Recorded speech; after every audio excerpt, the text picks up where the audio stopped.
I think I speak for a lot of people in STEM when I say that we're pretty apprehensive about what this upcoming administration is going to do to science. From the attacks on diversity, equity, inclusion, and accessibility to all of what they're doing by freezing communications from government sectors. And we're already seeing impacts of this. If you don't know, one example is study sections for grants. For a grant to be approved or denied, it has to go through a study section. That's when other scientists will sit down and review the merits of a bunch of different grants that applied for that grant application. And if you can't do that, the grants can get funded.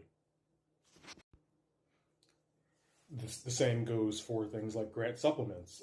These are additions to grants to support students. And these could be things like diversity supplements or supplements for new personnel, things like that.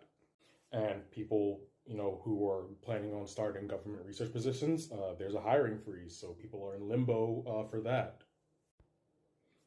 And they've already identified things like putting targets on government regulations. And I have, coworkers and colleagues who are working in that sector of science, doing things like looking at microplastic prevalence in the general population or in the environment.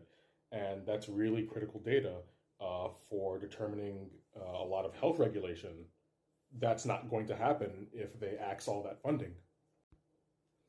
In the institute where I work at, there are several large training and support grants that are being written, and the staff for the institutes have been working on these grants for the better part of a year and a half, and now they don't know what's going to happen. These actions are going to have far-reaching consequences, whether it be intended or unintended, and we're just going to have to wait and see.